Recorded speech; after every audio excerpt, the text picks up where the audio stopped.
ইরানের ভয়ঙ্কর মিসাইল এত দ্রুত যে চোখে দেখা যায় না, এত চতুর যে মাঝপথেই দিক বদলায়, আর এত শক্তিশালী যে প্রতিরক্ষা ব্যবস্থা বিভ্রান্ত হয়ে যায়। এই অস্ত্রটাই এখন আলোচনায়। ফাতাহ-2। ইরান বলছে এটা শুধু নতুন অস্ত্র না, এটা একটা নতুন যুগের শুরু। হাইপারসনিক মানে কি? সহজভাবে বুঝুন, শব্দের গতি মানে ম্যাক 1। যদি কিছু ম্যাক 5 বা তার বেশি গতিতে চলে সেটাকে বলে হাইপারসনিক। আর ফাতাহ-2 গতি প্রায় ম্যাক 15 পর্যন্ত দাবি করা হচ্ছে, মানে কয়েক মিনিটেই শত শত কিলোমিটার পাড়ি দিতে পারে। ফাতাহ-2 এত ভয়ঙ্কর কেন? এই মিসাইলের মূল শক্তি শুধু গতি না, বরং চালাকি। মাঝপথে দিক পরিবর্তন। সাধারণ মিসাইল সোজা যায়, কিন্তু ফাতাহ-2 আকাশে ঘুরতে পারে। Hypersonic glide vehicle. এটি উপরে গিয়ে আবার নিচে নেমে আসে, কম উচ্চতায় উড়ে রাডার ফাঁকি দেয়, খুব কম সময়ে আঘাত। প্রতিরক্ষা ব্যবস্থা বুঝে ওঠার আগেই আঘাত। কেন প্রতিরক্ষা ব্যবস্থা ব্যর্থ হতে পারে? আজকের সবচেয়ে শক্তিশালী ডিফেন্স সিস্টেমগুলো হলো Patriot missile system, third arrow missile system. কিন্তু সমস্যা হলো এগুলো তৈরি হয়েছে সোজা পথে আসা মিসাইল থামাতে। একজন প্রতিরক্ষা বিশেষজ্ঞ বলছেন ম্যাক 10 মিসাইল থামাতে হলে ম্যাক 30 গতির প্রতিরক্ষা দরকার, যা বাস্তবে সম্ভব নয়। মানে এই সিস্টেমগুলো হঠাৎ করে দুর্বল মনে হতে পারে।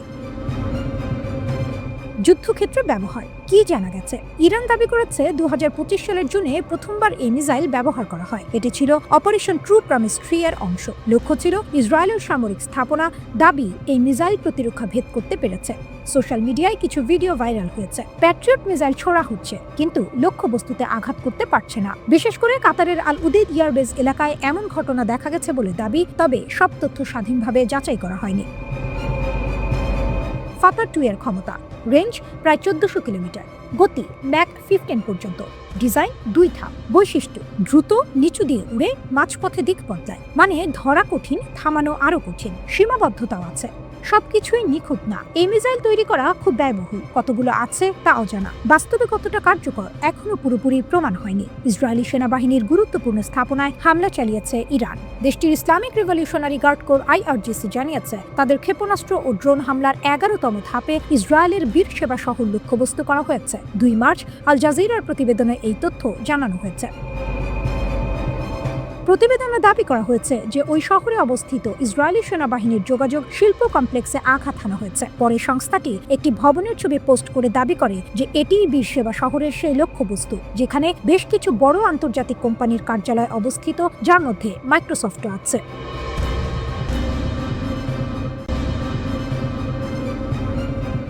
ইরানের শক্তিশালী বাহিনী Islamic revolutionary guard corps IRGC ঘোষণা করেছে তারা অপারেশন ট্রু প্রমিস 4 এর আওতায় নতুন করে বড় আকারের মিসাইল হামলা চালিয়েছে। এই হামলায় শুধু মিসাইল না, ড্রোনও ব্যবহার করা হয়েছে। একসাথে বহু জায়গায় আঘাত হানা হয়েছে। টার্গেট ছিল Tel Aviv, Haifa, Jerusalem.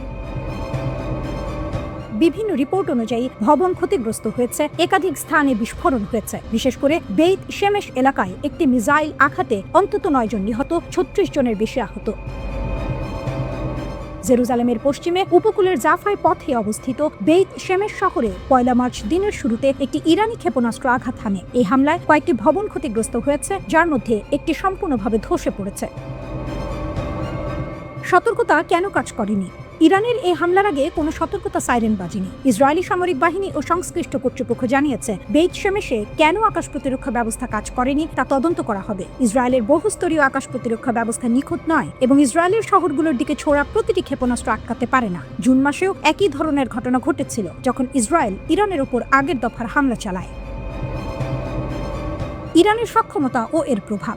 Iran দেখিয়ে দিয়েছে যে তারা ব্যালিস্টিক সহ বিভিন্ন ধরনের ক্ষেপণাস্ত্র ছুটতে সক্ষম, যা সরাসরি ইসরায়েলের শহরগুলোর কেন্দ্রভাগে আঘাত হানতে পারে। এই হামলাগুলো শুধু ভবন ধ্বংসই করে না, মানুষের জীবনেও বড় ধরনের ক্ষতি করে। এই পরিস্থিতি ইসরায়েল সরকারের সেই ভাবমূর্তিতে প্রভাব ফেলতে পারে, যেখানে তারা নিজেদেরকে অজেয়, নিয়ন্ত্রণে থাকা এবং ইরানের ওপর ধারাবাহিক চাপ বজায় রাখতে সক্ষম হিসেবে তুলে ধরার চেষ্টা করেছিল।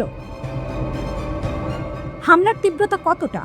ইসরায়েলি মিডিয়া বলছে এই হামলার সংখ্যা ও পরিসরের দিক থেকে ব্যতিক্রমী। দেশ জুড়ে সাইরেন বেজে উঠেছে, উত্তরে আকা থেকে দক্ষিণে ইসদুত পর্যন্ত। শুধু তাই না, গাজা, গোলান হাইটস এবং ডেড সি অঞ্চলেও সতর্কতা জারি করা হয়েছে। হামলা শুধু একটি শহরে সীমাবদ্ধ না, পুরো ইসরায়েল জুড়ে আতঙ্ক ছড়িয়ে পড়েছে। এদিকে উত্তেজনা ছড়িয়ে পড়েছে সমুদ্রপথেও। স্ট্রেইট অফ হরমুজে একটি তেলবাহী জাহাজে আগুন লাগে, বহু জাহাজ চলাচল বন্ধ করে অপেক্ষা করছে। প্রায় 100টি তেল ট্যাঙ্কার আটকে আছে বলে রিপোর্ট। যুদ্ধ এখন শুধু ইসরায়েল ইরান নয়, এই সংঘাত এখন ছড়িয়ে পড়ছে পুরো অঞ্চলে। রিয়াদ, দুবাই, দোহায় বিস্ফোরণের খবর এসেছে। বাহরাইনে মার্কিন ঘাঁটিও টার্গেট হয়েছে, এমনকি সাইপ্রাসের দিকেও মিসাইল যাওয়ার তথ্য পাওয়া গেছে। অর্থাৎ যুদ্ধ এখন বহু দেশে ছড়িয়ে পড়ার ঝুঁকিতে। যুক্তরাষ্ট্র ও ইসরায়েলের হামলার জবাবে ইরান পারস্য উপসাগরীয় অঞ্চলের কয়েকটি দেশে ক্ষেপণাস্ত্র ও ড্রোন হামলা চালাচ্ছে। সংযুক্ত আরব আমিরাতের দুবাই ও আবুধাবির মতো শহর এবং কাতার ও বাহরাইনের মতো দেশগুলো, যেগুলোতে মার্কিন সামরিক ঘাঁটি রয়েছে, এই হামলার লক্ষ্যবস্তু হচ্ছে। এর ফলে নিরাপদ ও উন্মুক্ত হিসেবে দেশগুলোর দীর্ঘদিনের যে ভাবমূর্তি রয়েছে তা বড় ধাক্কা খেয়েছে।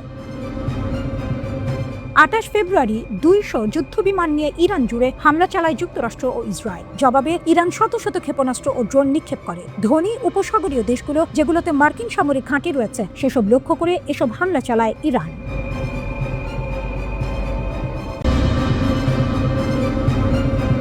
মধ্যপ্রাচ্যে আবার উত্তেজনা, আবার হুঁশিয়ারি, আবার যুদ্ধের গন্ধ। ইরানের শীর্ষ সামরিক কর্মকর্তা major general Abdur Rahim Musavi স্পষ্ট ভাষায় বলেছেন, ইসলামী প্রজাতন্ত্র ইরানের বিরুদ্ধে কোনো অ্যাডভেঞ্চার বা হামলার চেষ্টা হলে তার ফল হবে কৌশলগত পরাজয়। শুধু পরাজয়ই নয়, পুরো অঞ্চলে ছড়িয়ে পড়তে পারে যুদ্ধ। এই বক্তব্য তিনি দিয়েছেন ইরানের বিমানবাহী দিবস উপলক্ষে পাঠানো এক বার্তায়। সেখানে তিনি বলেন, শত্রুরা খুব ভালো করেই জানে ইরানের বিরুদ্ধে যুদ্ধ চাপিয়ে দিলে তারা শুধু সামরিকভাবে হারবেই না, বরং আঞ্চলিক সংকট ভয়াবহ রূপ নেবে। যারা এই যুদ্ধে সমর্থন দেবে তাদেরও দিতে হবে ভারী ও অপূরণীয় মূল্য। এখন প্রশ্ন হলো, এই কঠোর ভাষা কেন?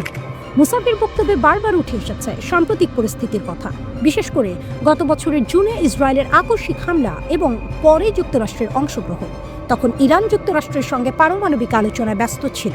13 জুন ইসরায়েল হামলা চালায়, পরে যুক্তরাষ্ট্র ইরানের কিছু পারমাণবিক স্থাপনায় আঘাত হানে। এর জবাবে ইরানও চুপ থাকেনি। তারা দখলকৃত ফিলিস্তিনি ভূখণ্ডে কৌশলগত স্থাপনা লক্ষ্য করে হামলা চালায়। এমনকি কাতারের আল উদেদ ঘাঁটি, যা পশ্চিম এশিয়ায় যুক্তরাষ্ট্রের সবচেয়ে বড় সামরিক ঘাঁটি, সেটিও লক্ষ্যবস্তু হয়। এরপর থেকেই ইরান তাদের প্রতিরক্ষা ও আক্রমণ সক্ষমতা বাড়ানোর দিকে জোর দেয়। মুসাভি বলেছেন, ইরানের বিমান বাহিনী এখন সর্বোচ্চ প্রস্তুতির স্তরে আছে। আধুনিকায়ন চলছে, যুদ্ধ সক্ষমতা বাড়ানো হয়েছে। অন্যান্য বাহিনীর সঙ্গে সমন্বয় করে বিমান বাহিনী যে কোনো হুমকির জবাব দিতে প্রস্তুত। তার ভাষায় দ্রুত, সিদ্ধান্তমূলক এবং অনুতাপজনক জবাব দেওয়া হবে। তবে তিনি এটাও পরিষ্কার করেছেন, ইরান কখনো যুদ্ধ শুরু করবে না, কিন্তু দেশটির নিরাপত্তা, ভৌগোলিক অখণ্ডতা এবং গুরুত্বপূর্ণ স্বার্থ রক্ষায় তারা একটুও পিছপা হবে না। এখানেই আসছে বড় রাজনৈতিক বার্তা, কারণ যুক্তরাষ্ট্র আবারও মধ্যপ্রাচ্যে বিমান ও নৌবাহিনী মোতায়েন করেছে, হুমকি দিয়েছে হামলার। ফলে অঞ্চলে আবারও সামরিক সংঘর্ষের আশঙ্কা তৈরি হয়েছে।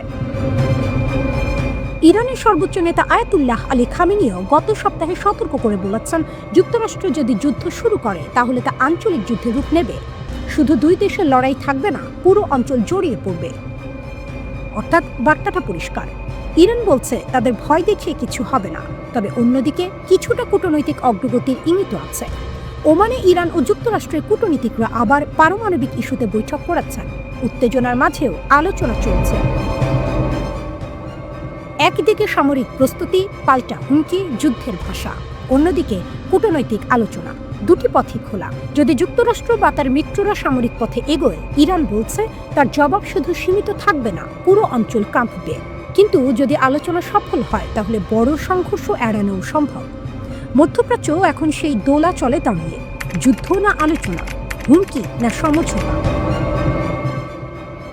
আগামী কয়েক সপ্তাহই হয়তো ঠিক করে দেবে এই উত্তেজনা কি বিস্ফোরণে গড়াবে নাকি আবারও টেবিলের আলোচনায় থামবে।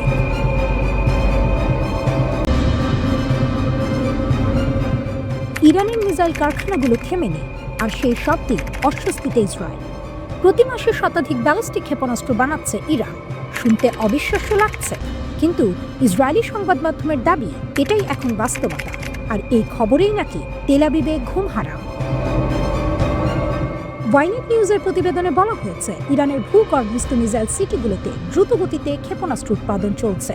2025 সালের জুনে ইসরায়েল ইরান সংক্ষিপ্ত যুদ্ধে ইসরায়েল দাবি করেছিল তারা ইরানের বহু লঞ্চার ধ্বংস করেছে। কিন্তু নতুন গোয়েন্দা তথ্য বলছে ইরান আবার ভান্ডার ভরে ফেলছে। মাসে শত শত ক্ষেপণাস্ত্র তৈরি হচ্ছে। ইসরায়েলের প্রধানমন্ত্রী বেনিয়ামিন নেতানিয়াহু আশঙ্কা করছেন, ইরান পারমাণবিক কর্মসূচির বিকল্প হিসেবে এখন ক্ষেপণাস্ত্র শক্তিকেই প্রধান হাতিয়ার বানাচ্ছে। অর্থাৎ যদি পারমাণবিক ইস্যুতে চাপ আসে তাহলে সংখ্যার জোরে মিসাইল। এই কর্মসূচির স্থপতি ছিলেন আইআরজিসির অ্যারোস্পেস ফোর্সের কমান্ডার আমির আলী হাজিজাদে। গত যুদ্ধের শুরুতেই তিনি নিহত হন, কিন্তু তার পরিকল্পনা থেমে থাকেনি, বরং ইরান আরও গতি বাড়িয়েছে। ইরান বর্তমানে সাজিল, ইমাদ এবং খোররামশার নামের দীর্ঘ পাল্লার ক্ষেপণাস্ত্র ব্যবহার করছে। এগুলো প্রায় ২৫০০ কিলোমিটার দূরের লক্ষ্যবস্তুতে আঘাত হানতে পারে।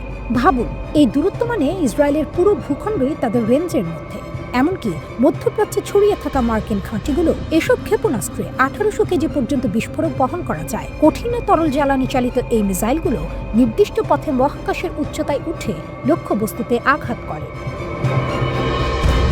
গত যুদ্ধে ইসরায়েলের আকাশ প্রতিরক্ষা ব্যবস্থা প্রায় ৮৬% ক্ষেপণাস্ত্র ঠেকাতে পেরেছিল, কিন্তু বাকিগুলো আঘাত হানে অন্তত ২৯ জন নিহত হয়, অবকাঠামোগত বড় ক্ষতি হয়। এখানেই ইরানের কৌশল সংখ্যা। ইসরায়েলি সামরিক বিশ্লেষক রন বেন ইশাইয়ের মতে, ইরান জানে প্রতিরক্ষা ব্যবস্থা যত উন্নতই হোক, শত শত ক্ষেপণাস্ত্র একসঙ্গে ছোড়া হলে সব আটকানো সম্ভব নয়, কিছু না কিছু ঢুকে পড়বেই। এটা এক ধরনের স্যাচুরেশন স্ট্র্যাটেজি, প্রতিরক্ষাকে সংখ্যার চাপে ভেঙে দেয়া। ইরান কেন এত জোর দিচ্ছে ক্ষেপণাস্ত্রে? কারণ তাদের মতে এটি তাদের নিরাপত্তার রক্ষা কবচ। যুক্তরাষ্ট্রের সঙ্গে আলোচনায় তাই তারা স্পষ্ট জানিয়ে দিয়েছে, ক্ষেপণাস্ত্র কর্মসূচি একটি রেড লাইন, এ নিয়ে কোনো আপোষ হবে না। আইআরজিসির কর্মকর্তারা দাবি করছেন, এই শক্তির কারণে যুক্তরাষ্ট্র সরাসরি হামলা না করে আলোচনায় ফিরেছে। অন্যদিকে ইসরায়েল চায় সম্পূর্ণ ভিন্ন কিছু। নেতানিয়াহু এখন ওয়াশিংটন সফরের প্রস্তুতি নিচ্ছেন। তিনি চাইছেন প্রেসিডেন্ট ডোনাল্ড ট্রাম্প ইরানকে কোনো ছাড় না দেন। তার যুক্তি, ইরান এখন তুলনামূলক দুর্বল অবস্থায় আছে, এটাই সময় তাদের ক্ষেপণাস্ত্র কর্মসূচি থামানো। ইসরায়েলের ধারণা, শুধু পারমাণবিক সমঝোতা যথেষ্ট নয়, যদি মিসাইল শক্তি অক্ষত থাকে তাহলে হুমকি থেকেই যাবে। এদিকে ইরান অতীতেও ক্ষেপণাস্ত্র শক্তির প্রদর্শন করেছে। ২০১৯ সালে সৌদি আরবের আরামকো তেল স্থাপনায় হামলা, ২০২৪ সালে ইরাকের কুর্দিস্তানে তথাকথিত মোসাদ ঘাঁটিতে আঘাত, কাতার, ইরাক, পাকিস্তান বিভিন্ন জায়গায় তারা বার্তা দিয়েছে। তেহরান স্পষ্ট হুঁশিয়ারি দিয়েছে, ভবিষ্যতে কোনো আগাম সতর্কতা ছাড়াই হামলা হতে পারে। একদিকে দ্রুত ক্ষেপণাস্ত্র উৎপাদন, অন্যদিকে প্রতিরক্ষা ব্যবস্থার উন্নয়ন, উপরে কূটনৈতিক আলোচনা, নিচে সামরিক প্রস্তুতি। এই মুহূর্তে মধ্যপ্রাচ্য যেন এক বারুদের স্তূপের ওপর দাঁড়িয়ে।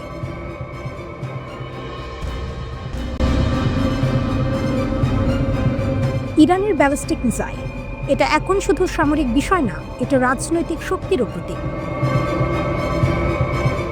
ওমানের মাস্কাটে যুক্তরাষ্ট্রের সঙ্গে উচ্চ পর্যায়ে বৈঠকে বসাচ্ছে ইরান, কিন্তু একটি জিনিস তারা পরিষ্কার করে দিয়েছে, ব্যালিস্টিক ক্ষেপণাস্ত্র কর্মসূচি কোনোভাবে আলোচনা টেবিলে আসবে না। তেহরানের বক্তব্য, এই মিসাইল ভান্ডার তাদের জাতীয় নিরাপত্তার মূল স্তম্ভ, এখানে আপোষের প্রশ্নই ওঠে না।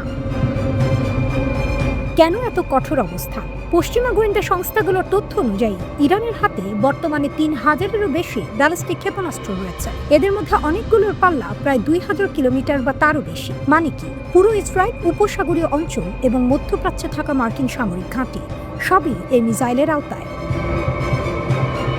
এটা শুধু সংখ্যার খেলা না, প্রযুক্তিও গুরুত্বপূর্ণ। সম্প্রতি ইরান খোররামশার 4 নামের একটি ক্ষেপণাস্ত্র প্রদর্শন করেছে। দাবি করা হচ্ছে এটি উচ্চ গতিতে উঠতে পারে এবং আধুনিক আকাশ প্রতিরক্ষা ব্যবস্থাকে ফাঁকি দিতে সক্ষম। এছাড়া সেজিল, ইমাদ এবং শাহাব 3 এর মতো ক্ষেপণাস্ত্র আগেই তাদের ভান্ডারে ছিল। এগুলো মিলিয়ে ইরান এমন একটি প্রতিরোধ ব্যবস্থা তৈরি করেছে যা সরাসরি হামলা ঠেকানোর ক্ষমতা রাখে বলে তারা মনে করে। ২০২৫ সালের জুন মাসে ইসরায়েলের সঙ্গে ১২ দিনব্যাপী সংঘাত এই শক্তির বাস্তব পরীক্ষা হয়ে দাঁড়ায়। ইসরায়েল বলেছিল তারা ইরানের বহু লঞ্চার ধ্বংস করেছে, কিন্তু যুদ্ধের ফলাফল বিশ্লেষণ করলে দেখা যায় ইরানের একাধিক ক্ষেপণাস্ত্র ইসরায়েলের অত্যাধুনিক আকাশ প্রতিরক্ষা ভেদ করে কেন্দ্র ও উত্তরাঞ্চলে আঘাত হেনেছিল। এই সংঘাতের পর আন্তর্জাতিক বিশ্লেষকদের ধারণা, ইরান তাদের ক্ষেপণাস্ত্র কর্মসূচি আরও দ্রুতগতিতে এগিয়েছে। বিভিন্ন গোয়েন্দা প্রতিবেদনে বলা হচ্ছে তেহরান এখন প্রতি মাসে কয়েকশো ব্যালিস্টিক মিসাইল তৈরি করতে পারে। আরেকটি গুরুত্বপূর্ণ বিষয় হলো তাদের মিসাইল সিটি। এগুলো ভূগর্ভস্থ বিশাল টানেল নেটওয়ার্ক, যেখানে ক্ষেপণাস্ত্র সংরক্ষণ করা হয়। ফলে বিমান হামলা করলেও সব ধ্বংস করা কঠিন। অর্থাৎ শুধু অস্ত্র নয়, সংরক্ষণ ব্যবস্থাও কৌশলগতভাবে শক্তিশালী করা হয়েছে। এবার আসি কূটনীতির দিকে। বর্তমান ট্রাম্প প্রশাসন ওমান আলোচনায় ইরানের সাথে 5টি কঠিন শর্ত দিয়েছে। এর মধ্যে রয়েছে ব্যালিস্টিক ক্ষেপণাস্ত্র কর্মসূচি পুরোপুরি বন্ধ করা। কিন্তু সামরিক বিশেষজ্ঞদের মতে এই ক্ষেপণাস্ত্রগুলোই ইরানের প্রধান প্রতিরক্ষা ঢাল, কারণ ইরানের বিমান বাহিনী তুলনামূলকভাবে দুর্বল এবং আধুনিক যুদ্ধ বিমান কম। তাই দূরপাল্লার ক্ষেপণাস্ত্রই তাদের সবচেয়ে কার্যকর প্রতিরোধ ব্যবস্থা। এই বাস্তবতায় ইরান যদি মিসাইল কর্মসূচি ছেড়ে দেয় তাহলে তারা সরাসরি বিদেশি আক্রমণের ঝুঁকিতে পড়তে পারে, এমনটাই মনে করছেন অনেক বিশ্লেষক। ইরানি কর্মকর্তারাও স্পষ্ট করে দিয়েছেন এই ইস্যুতে চাপ দিলে আলোচনা ভেস্তে যেতে পারে। অর্থাৎ কূটনৈতিক সমাধানের দরজা বন্ধ হয়ে গেলে মধ্যপ্রাচ্যে নতুন করে বড় অস্থিরতা তৈরি হতে পারে। ইরানের ব্যালিস্টিক মিসাইল ভান্ডার শুধু বড় নয়, কৌশলগতভাবেও গুরুত্বপূর্ণ। এটি তাদের প্রতিরোধ নীতির কেন্দ্রবিন্দু। নিষেধাজ্ঞা, আঞ্চলিক সংঘাত এবং আন্তর্জাতিক চাপ সবকিছুর মাঝেও তেহরান এই কর্মসূচি আরও শক্ত করেছে। একদিকে শক্তিশালী মিসাইল বহর, অন্যদিকে কঠিন কূটনৈতিক চাপ। মধ্যপ্রাচ্যের রাজনীতিতে এখন এই দুই শক্তির টানাপোড়েনই ভবিষ্যৎ নির্ধারণ করবে।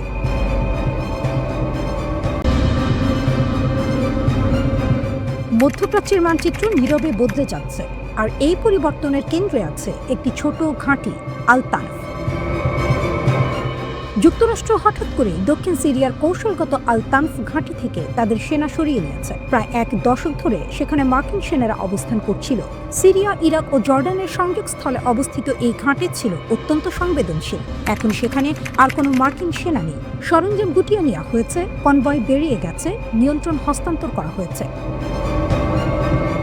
সরকারি ব্যাখ্যা বলছে এটি কূটনৈতিক সমন্বয়ের অংশ। বাশার আল আসাদ সরকারের পতনের পর সিরিয়ার নতুন নেতৃত্বের সঙ্গে যুক্তরাষ্ট্রের সম্পর্ক উষ্ণ হয়েছে, নিষেধাজ্ঞা শিথিল হয়েছে, হোয়াইট হাউসে বৈঠক হয়েছে। সিরিয়া নাকি আবার আইএস বিরোধী জোটে যুক্ত হয়েছে।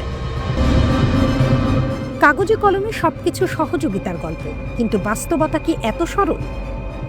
এই প্রত্যাহার ঘটেছে এমন এক সময়ে যখন ইরান প্রকাশ্যে হুঁশিয়ারি দিচ্ছে উত্তেজনা বাড়লে মধ্যপ্রাচ্যে থাকা মার্কিন ঘাঁটিগুলো তাদের নিশানায় আসতে পারে। আর আল তানফ কোনো সাধারণ ঘাঁটি ছিল না। 2016 সালে স্থাপিত এই ঘাঁটি ছিল M2 মহাসড়কের পাশে, যা বাগদাদকে দামেস্কের সঙ্গে যুক্ত করে।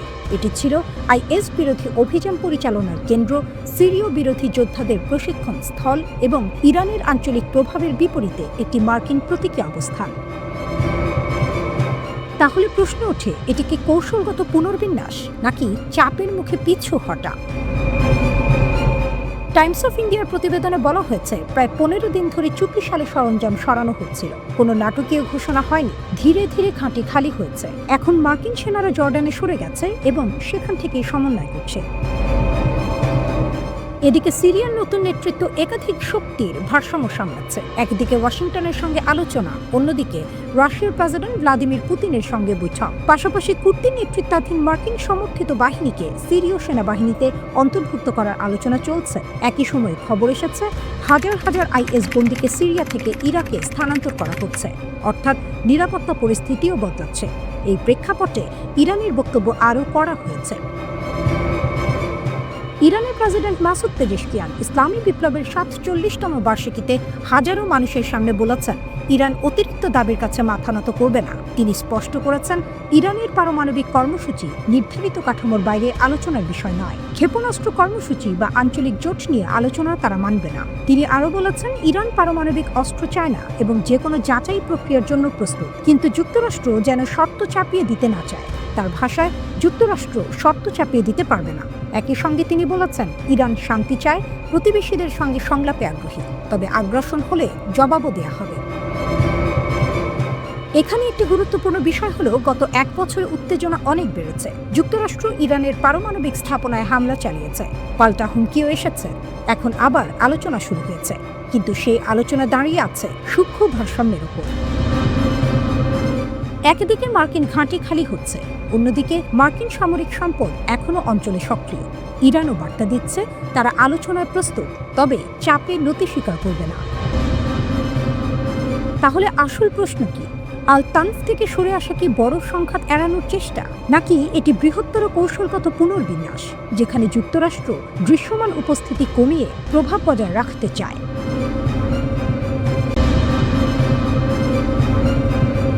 মধ্যপ্রাচ্যে আবারও যুদ্ধের গন্ধ। যুক্তরাষ্ট্র ও ইরানের আলোচনার টেবিলে টানটান উত্তেজনা। বাইরে কূটনীতি, ভেতরে কি যুদ্ধের প্রস্তুতি? নিউ ইয়র্ক টাইমসের এক প্রতিবেদনে বলা হয়েছে, যখন যুক্তরাষ্ট্র ও ইরানের আলোচকরা পারমাণবিক সীমা নিয়ে উত্তপ্ত কূটনৈতিক আলোচনায় ব্যস্ত, তখন পেন্টাগনের যুদ্ধ পরিকল্পনাকারীরা সম্ভাব্য সামরিক সংঘাতের নানা দৃশ্যপট তৈরি করছে। অর্থাৎ আলোচনার পাশাপাশি যুদ্ধের হিসাব নিকাশও চলছে। প্রতিবেদন অনুযায়ী প্রেসিডেন্ট ডোনাল্ড ট্রাম্প প্রকাশ্যে ইরানের বিরুদ্ধে ভয়াবহ বিমান হামলার হুমকি দিলে পেন্টাগনের ভেতরে দ্বিধা তৈরি হয়। 11 ফেব্রুয়ারির অনুসন্ধানী প্রতিবেদনে বলা হয়, ট্রাম্পের প্রকাশ্য কঠোর হুমকি যুক্তরাষ্ট্রের বাস্তব সামরিক প্রস্তুতির চেয়ে অনেক এগিয়ে ছিল। জটিল ও বড় আকারের সামরিক অভিযান চালানোর মতো প্রস্তুতি তখন পুরোপুরি ছিল না। সেই সময় মধ্যপ্রাচ্যের বিভিন্ন ঘাঁটিতে ছড়িয়ে থাকা প্রায় 40,000 মার্কিন সেনা প্রয়োজনীয় বহুস্তর প্রতিরক্ষা ক্ষেপণাস্ত্র ও প্রতিরক্ষা ব্যবস্থার ঘাটতিতে ভুগছিল। ট্রাম্প যে বড় ধরনের আঘাত হানার কথা বলছিলেন তা কার্যকর করতে যে উন্নত যুদ্ধ বিমান দরকার, সেগুলো তখন উপসাগরীয় অঞ্চলের কাছাকাছি অবস্থান করছিল না। জ্যেষ্ঠ জাতীয় নিরাপত্তা কর্মকর্তারা ট্রাম্পকে দ্রুত সামরিক পদক্ষেপ না নিতে পরামর্শ দেন। তারা বলেন, বিভিন্ন ক্ষেত্রে বাহিনীকে প্রস্তুত হতে সময় দিতে হবে। তারা স্পষ্টভাবে সতর্ক করেন, পেন্টাগনের আরও সময় দরকার আক্রমণ ও প্রতিরক্ষা দুই ধরনের সক্ষমতা শক্তিশালী করতে। এখন পরিস্থিতি বদলেছে। শক্তিশালী USS Abraham Lincoln career strike group এখন ইরানের গুরুত্বপূর্ণ পারমাণবিক ও ক্ষেপণাস্ত্র অবকাঠামোর আঘাতের পরিসরে অবস্থান করছে। খবর অনুযায়ী ইরানি নজরদারি ড্রোন এই বিশাল যুদ্ধ জাহাজ বহরকে অনুসরণ করছে। এমনকি একটি ড্রোনকে সেখানে অবস্থানরত F-35 স্টেলথ যুদ্ধ বিমান গুলি করে ভূপাতিত করেছে। যুক্তরাষ্ট্রকে এখন হামলার ট্রিগার টানতে প্রস্তুত।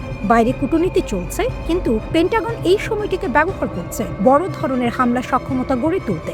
এখন যুক্তরাষ্ট্রের সম্ভাব্য হামলার পরিকল্পনায় রয়েছে ইরানের সুরক্ষিত ইউরেনিয়াম সমৃদ্ধকরণ কেন্দ্র এবং বিস্তৃত ব্যালিস্টিক ক্ষেপণাস্ত্র উৎপাদন স্থাপনায় নির্ভুল আঘাত। এছাড়া যুক্তরাষ্ট্রের সামরিক বাহিনী বিশেষ বাহিনীর এলিট কমান্ডো মোতায়েনের বিষয়টিও বিবেচনা করছে। লক্ষ্য হতে পারে ইরানের গুরুত্বপূর্ণ সামরিক নেতৃত্ব ও নির্দিষ্ট স্থাপনা। অর্থাৎ শুধু আকাশ হামলা নয়, স্থল অভিযানের কথাও ভাবা হচ্ছে। নিউ ইয়র্ক টাইমস জানায়, যুক্তরাষ্ট্র 8টি উন্নত গাইডেড মিসাইল ডেস্ট্রয়ার ও আক্রমণাত্মক সাবমেরিন মোতায়েন করেছে। এগুলো শত শত টমাহক ভূমি আক্রমণ ক্রুজ ক্ষেপণাস্ত্রে সজ্জিত। ট্রাম্প নিজেই পরমাণু শক্তি চালিত USS Gerald R Ford super ক্যারিয়ারকে মধ্যপ্রাচ্যে পাঠানোর নির্দেশ দিয়েছেন, যা ইউএসএস আব্রাহাম লিঙ্কনের সঙ্গে যুক্ত হয়েছে। পেন্টাগনের কর্মকর্তারা নিশ্চিত করেছেন, এই অতিরিক্ত বিমানবাহী শক্তি দীর্ঘমেয়াদী উচ্চমাত্রার বিমান অভিযান চালাতে নমনীয় বিকল্প দেবে। যদি নির্দেশ আসে, তাহলে টানা আকাশ আধিপত্য বজায় রাখা সম্ভব হবে। তবে যুক্তরাষ্ট্র শুধু আক্রমণের প্রস্তুতি নিচ্ছে না, প্রতিরক্ষাও জোরদার করছে। তারা আশঙ্কা করছে ইরান একই যুগে মধ্যপ্রাচ্যের 11টি ঝুঁকিপূর্ণ মার্কিন ঘাঁটিতে হামলা চালাতে পারে। তাই ইরাক, বাহরাইন, কুয়েত, জর্ডান ও কাতারে প্যাট্রিয়ট ও থার্ড ক্ষেপণাস্ত্র প্রতিরক্ষা ব্যবস্থা দ্রুত পুনর্বিন্যাস করা হয়েছে। যুক্তরাষ্ট্রের বিমান বাহিনী 1 ডজনের বেশি অতিরিক্ত F-15E স্ট্রাইক ঈগল যুদ্ধ বিমান পাঠিয়েছে। একই সঙ্গে যুক্তরাষ্ট্রের ভেতরে থাকা B-2 স্পিরিট স্টেলথ বোমারু বিমান এবং অন্যান্য দূরপাল্লার কৌশলগত বোমারু বিমানকে উচ্চ সতর্কতায় রাখা হয়েছে।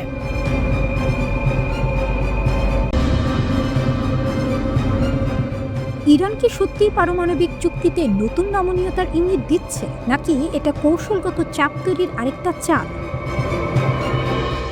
সম্প্রতি ইরান এমন কিছু বার্তা দিয়েছে যা আন্তর্জাতিক মহলে নতুন আলোচনা শুরু করেছে। বিবিসিকে দেয়া সাক্ষাৎকারে ইরানের উপপররাষ্ট্রমন্ত্রী মাজিদ তাখতরাভানচি বলেছেন, এখন বল আমেরিকার কোর্টে। অর্থাৎ যুক্তরাষ্ট্র যদি সত্যি চুক্তি করতে চায়, তাহলে প্রথম পদক্ষেপ নিতে হবে ওয়াশিংটনকে। ইরানের মূল শর্ত খুব পরিষ্কার। আগে অর্থনৈতিক নিষেধাজ্ঞা প্রত্যাহার করতে হবে, তারপরেই তারা পারমাণবিক কর্মসূচিতে সীমাবদ্ধতা আনতে প্রস্তুত। তাখতরাভানচি জানিয়েছেন, ইরান 60% সমৃদ্ধ ইউরেনিয়ামের মজুত নিয়ে আন্তর্জাতিক উদ্বেগ দূর করতে আলোচনায় রাজি। এমনকি প্রয়োজন হলে এই উচ্চমাত্রায় সমৃদ্ধ ইউরেনিয়াম রাসায়নিকভাবে পাতলা করার বিষয়েও প্রস্তুত আছে তেহরান। 60% সমৃদ্ধ ইউরেনিয়াম সরাসরি অস্ত্রমানের নয়, কিন্তু তার খুব কাছাকাছি। তাই এটি এখন পশ্চিমাদের প্রধান উদ্বেগ। ইরান আবারও দাবি করেছে, তাদের পারমাণবিক কর্মসূচি কেবল বেসামরিক জ্বালানি উৎপাদনের জন্য। তারা পারমাণবিক অস্ত্র বানাতে চায় না। তবে একই সঙ্গে তারা বলছে, কোনো চুক্তি হবে না যদি নিষেধাজ্ঞা থেকে বাস্তব ও তাৎক্ষণিক স্বস্তি না মেলে।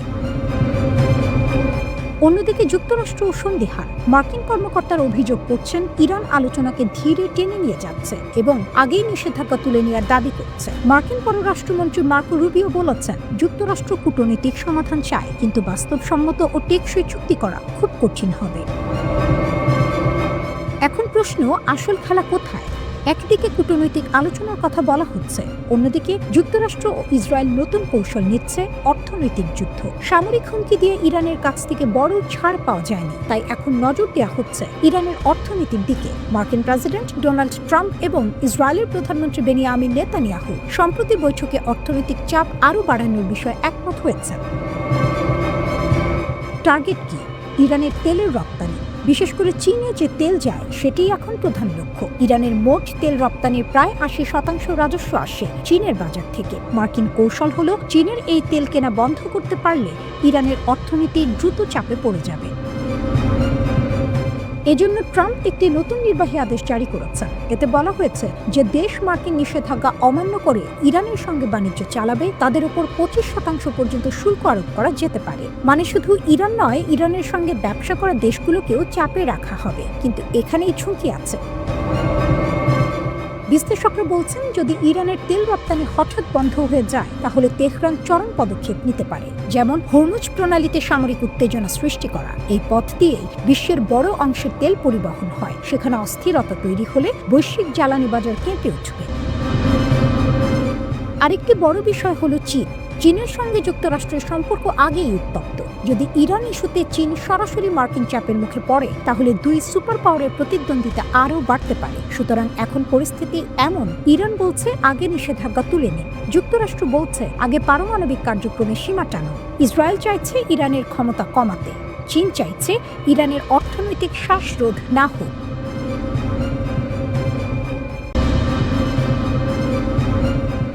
রাশিয়ার প্রেসিডেন্ট ভ্লাদিমির পুতিন এবার খোলাখুলি ইরানের পাশে দাঁড়ালেন। মার্কিন যুক্তরাষ্ট্রের সঙ্গে উত্তেজনা যখন চরমে, ঠিক তখনই পুতিন ইরানের প্রেসিডেন্ট মাসুদ পেজেশকিয়ানকে একটি বার্তা পাঠান। পুতিন তার বার্তায় লিখেছেন, রাশিয়া ও ইরানের সম্পর্ক বন্ধুত্বপূর্ণ এবং সুপ্রতিবেশী সুলভ। তিনি বলেন, বর্তমান সংকটপূর্ণ আন্তর্জাতিক পরিস্থিতিতে রাশিয়া ইরানের সার্বভৌমত্ব ও বৈধ স্বার্থ রক্ষার প্রচেষ্টাকে সমর্থন করে। শুধু তাই নয়, তিনি মস্কো ও তেহরানের মধ্যে সমগ্র কৌশলগত সহযোগিতা আরও জোরদারের আশাও ব্যক্ত করেন। এখন প্রশ্ন হলো, এই বার্তার সময়টা কেন এত গুরুত্বপূর্ণ? কারণ একই সময়ে যুক্তরাষ্ট্র ও ইরানের মধ্যে উত্তেজনা দ্রুত বাড়ছে। পারমাণবিক চুক্তি নিয়ে আলোচনা চলছে, কিন্তু পরিবেশ শান্ত নয়, বরং মার্কিন সামরিক উপস্থিতি হঠাৎ করেই বেড়ে গেছে মধ্যপ্রাচ্যে। ডোনাল্ড ট্রাম্প প্রকাশ্যে ইরানের রেজিম চেঞ্জ বা সরকার পরিবর্তনের ইঙ্গিত দিয়েছেন। তিনি বলেছেন, ৪৭ বছর ধরে তারা শুধু কথা বলেছে, এ সময়ের মধ্যে আমরা অনেক প্রাণ হারিয়েছি। ট্রাম্পের বক্তব্যে স্পষ্ট, তিনি মনে করেন ইরানে নতুন সরকার আসা উচিত। যদিও কে ক্ষমতায় আসবে সে প্রশ্নে তিনি সরাসরি কিছু বলতে চাননি। সবচেয়ে বড় বার্তা এসেছে সামরিক দিক থেকে। যুক্তরাষ্ট্র ঘোষণা করেছে বিশ্বের সবচেয়ে বড় বিমানবাহী রণতরী ইউএসএস জেরাল্ড আর ফোর্ডকে ক্যারিবীয় সাগর থেকে মধ্যপ্রাচ্যে পাঠানো হচ্ছে। এটি সেখানে থাকা অন্যান্য যুদ্ধ জাহাজের সঙ্গে যোগ দেবে। এর মানে হলো যুক্তরাষ্ট্র যুদ্ধের জন্য প্রস্তুতি নিচ্ছে, অন্তত সেই বার্তাই দিতে চাইছে।